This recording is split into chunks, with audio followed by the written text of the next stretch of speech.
And I think maybe to set the stage, our related service providers are a little different than when we think about our special educators, is that we're really working from birth to end of life, right? That's very similar for folks who are, SLPs, that our practice area is wide and deep. Now, when people hear the word occupational therapy, they're often not necessarily thinking, all the areas we do cover. They think, oh, you're vocational, you help them support folks get jobs, which is a piece of our practice. Right. But when we talk about the big picture of our practice, we're talking about things like activities of daily living, things you and I do across all of our time, helping people to be able to take care of their hygiene needs, feeding, talking about what we call IADLs. Technically, that's things of making sure you can care for others, that I can take care of my dog, that, you're able to make an appointment if you need to for medical assistance, all the way through shopping and managing your checkbook and all of those kinds of things. We talk about health management and, can you independently take your medication and know when to? So I think sometimes we get the misnomer of, our scope is this box that people know us of. And usually when we're talking about school-age children, that's handwriting, right? Right. People tend to think, okay, refer them to OT because they can't form all their letters. And sometimes it's an area where we need to intervene as a skilled professional. And sometimes it's that they just haven't had direct instruction on how to do that. But really, our role in handwriting is things like underlying issues that may affect hand strength, visual perception, planning out and organizing things like executive function for writing. I think knowing a little bit about that, the width and the depth of what we do, it is something that we need visual supports for. We need interactive activities for. Those visuals can be very powerful for building independence, which is always a goal of occupational therapy. But there may be some things and some activities across all of these occupations that our goal is interdependence, right? That maybe they cannot do it fully on their own for whatever reason, physical reason, cognitive reason, whatever the case may be.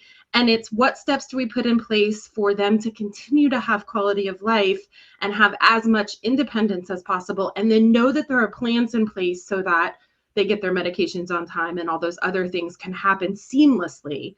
All of us have sensory things, right?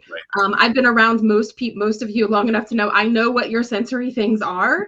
But that's a typical, right? Like it's a typical, you figured out the things that work for you.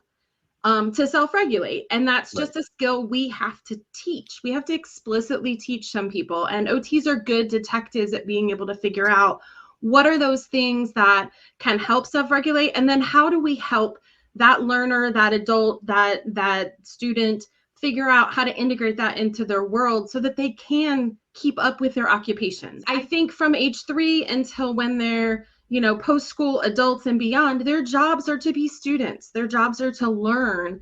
And there are so many things that can impact their ability to learn.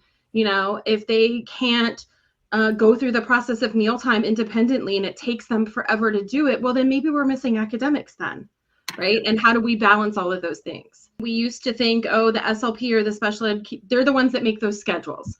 Well, no, we need a schedule. I needed a calendar reminder to remember I'm doing this tonight, right? We need schedules throughout our day, and that includes when they're coming to OT. They need to know what's happening during that OT session. I don't like to go someplace where I don't know the agenda for the meeting, and our learners are no different. So visual schedules is definitely one, and being able to not only make the schedule, but be able to do it in a way that is highly motivating to that learner. Like they're a dinosaur kid. We make that schedule going back down the dinosaur. They're trains, they want a rainbow, right? So to me, that's that combination of us being able to look at that learner and see who they are holistically, and not just, we're just going to put schedule pictures out because we know they need a schedule. If we are working on handwriting, it doesn't mean I have to put a handwriting sheet in front of that learner and say, let's practice our formation. In fact, that's probably the quickest way to get somebody to be like, nope, not doing this. So making it a game, making it a movement-based activity as well.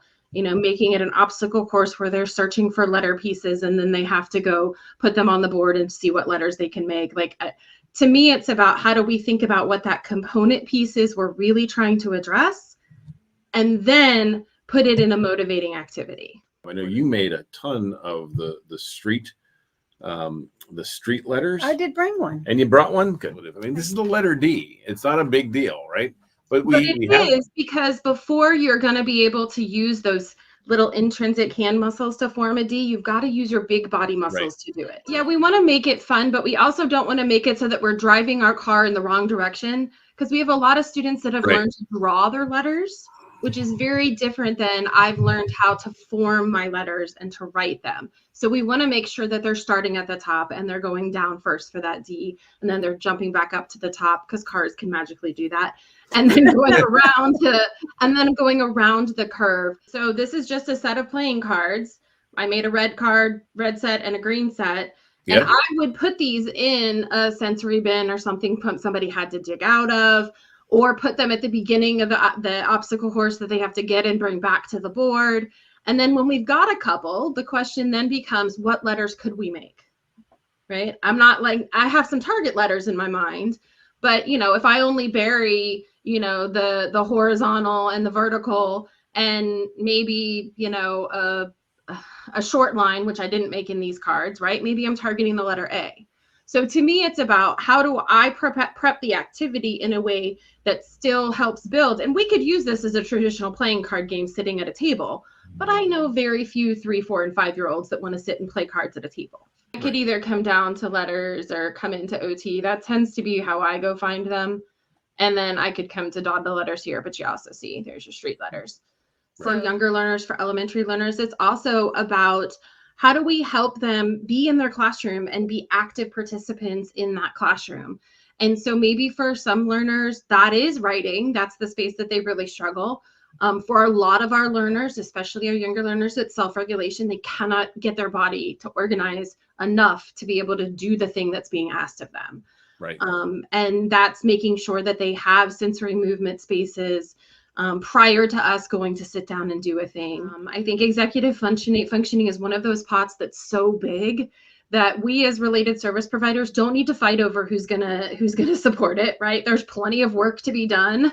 And I think that about many things, but I know sometimes there's is it a speech language thing? Is it a special educator thing? Is it an OT thing? The answer is yes. There's enough space for all of us to be supporting executive functioning where we don't need to fight about it. And we just take our little chunk, and then ultimately what you have is a learner that benefits by the knowledge of all of us combined. But I think it's good, because I think sometimes we get in the habit of thinking this template is this way. And it's a great example of, like, yes, this is a visual schedule, but it's a visual schedule with the purpose of writing, not like, let's talk about how I did a certain thing or what I'm going to do. Probably one of the other spaces I send OTs in the very beginning, especially if they're working in like pre-K to 2nd grade, is in a story. And that might seem a little weird, because you think, well, they're OTs. Why are you sending them to in a story? Because I think it helps them conceptualize where and how they could support in this basket of literacy. I was always surprised that it was an OT who is running the book study for Comprehensive Literacy for All. Alyssa is sometimes surprised it's her that's running the book study. To be fair. And you are running the book study for Karen Erickson's Comprehensive Literacy for All. And David Copenhaver. And David Copenhaver. Go out there now, come on. All right, but I haven't met him. Karen, on the other hand, is delightful. And brilliant, absolutely brilliant. Absolutely brilliant. So yes, they wrote this book 2020-ish, came out right about the time that we entered the pandemic, and just started as a very small group of folks who wanted to talk through, what does this look like? What does this look like for implementation? And yeah, you see the number up there, which 7,000 members. 7,000 members now, right? 7,000 people internationally who are engaged in the work of, what does comprehensive literacy mean for all learners? No, our learners need to be exposed to systematic phonics work. They need to be exposed to what it is to grow their vocabulary and to learn to write. And when I say write, this is that OT piece of me. This does not mean pick up a pencil, a number 2 pencil, and put it to paper. There are so many ways that you can perform a written expression activity. And when we think about writing, That could be typing a letter. That could be using letter stamps. Probably some of my kids' favorites is to use a labeler. I wish more OTs would claim that space of helping to identify an alternate pencil if a number 2 pencil is not going to be the way. Because we do have specific motor training to look at what part of their body can access. We do have the visual perceptual ability to kind of see what they're seeing, see how we can adjust their positioning. All those things are skills that are like really like we walk out of school knowing how to do that task analysis. And so when I think about OTs, and maybe they're not going to deep dive in literacy as much as I have over the last couple of years, but I do think that identifying an alternate pencil is a key place for our OTs to be supporting. I think it's so important that we're exposing learners early and often to those 26 letters. Not very often that AOTA, APTA, which is the Physical Therapy Association, and ASHA write a collaborative document about anything. Right. Right. So when they do, you pay attention, and they produced a document about collaborative goal writing. And I think it just speaks to the fact that we need to be more collaborative, right? There are students to which I don't have all the answers to, and that my teacher doesn't, and that the SLP we need to be collaborative to be able to problem solve. Kids whose situations are unique and different. Parallel ways for someone to participate that, and again, you know, it's not like a story puppet is like a revolutionary idea, right? We've been using story puppets in educational setting for years, but I think the ability to customize it to be something either that's super cool, like it's an emoji and people want to communicate with emojis, or to be super relevant to the material or to that learner. There is research that connects like a movement activity to, you know, activity within the brain to be able to better be ready to participate as a learner.